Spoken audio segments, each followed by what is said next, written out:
நன்றி சார். எங்களோடு இணைந்து உங்களுடைய கருத்துக்களை பகிர்ந்து கொண்டமைக்காக. தொடர்ந்து நம்மோடு தொலைபேசி வாயிலாக இந்திய கம்யூனிஸ்ட் கட்சியின் மூத்த தலைவர் திரு முத்தரசன் அவர்கள் இணைந்திருக்கிறார். வணக்கம் சார். வணக்கம். ஏற்கனவே மிக வலுவான ஒரு கூட்டணி, கூடுதலா தேமுதிக வந்திருக்கு. எப்படி பாக்குறீங்க? உங்களுடைய கருத்து சார். நீங்கள் குறிப்பிட்டதைப் போலவே திராவிட முன்னேற்ற கழகத்தின் தலைமையிலான மதச்சார்பற்ற முற்போக்கு கூட்டணி ஏற்கனவே ஒரு பலம் பொருந்திய அணியாக, சக்தி வாய்ந்த அணியாக, வில்லற்கரிய அணியாக செயல்பட்டு கொண்டு இருக்கிறது என்பதை நடைமுறையில் கடந்த 3 தேர்தல்களில், 2 நாடாளுமன்ற தேர்தல், ஒரு சட்டமன்றத்தில் நிரூபிக்கப்பட்டிருக்கிறது. இந்த தேர்தலிலும் இந்த அணிதான் வெற்றி பெறும் என்பது ஒரு நாடறிந்த யதார்த்தமான உண்மை. இத்தகைய சூழலில் இந்த அணிக்கு மேலும் பலப்படுத்தக்கூடிய வகையில் தேசிய முற்போக்கு திராவிடர் கழகம் திராவிட முன்னேற்ற கழகத்தினுடைய கூட்டணியோடு இணைந்திருப்பது வரவேற்கத்தக்கது, மகிழ்ச்சி அளிக்கக்கூடியது.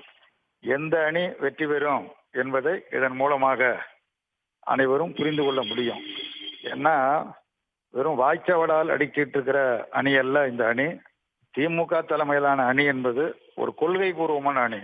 வெறும் தேர்தல் சீட்டுகளுக்காக உருவாக்கப்பட்ட அணி அல்ல, அல்லது எந்த நிர்பந்தங்களுக்கும் உட்பட்ட அணியும் அல்ல.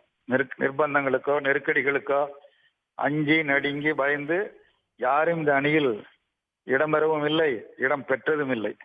ஆகவே இது ஒரு கொள்கை பூர்வமாக ஒரு தத்துவ போராட்டம் நடைபெற்று கொண்டிருக்கிறது, ஒரு கொள்கை போராட்டம் நடைபெற்று கொண்டிருக்கிறது, ஒரு அரசியல் போராட்டம் நடைபெற்று கொண்டிருக்கிறது. அந்த அரசியல் போராட்டத்தை இந்தியாவிலேயே தமிழகத்தில், அதுவும் குறிப்பாக திராவிட முன்னேற்ற கழகம், குறிப்பாக மாண்பு முதலமைச்சர் அவர்கள் மேற்கொண்டிருக்கிறார். ஆகவே கொள்கை சார்ந்த இந்த அணியில் கொள்கை பூர்வமாக தேசிய முற்போக்கு திராவிடர் கழகம் தன்னை இணைத்துக் கொண்டது வரவேற்கத்தக்கது, மிகுந்த மகிழ்ச்சி அளிக்கிறது.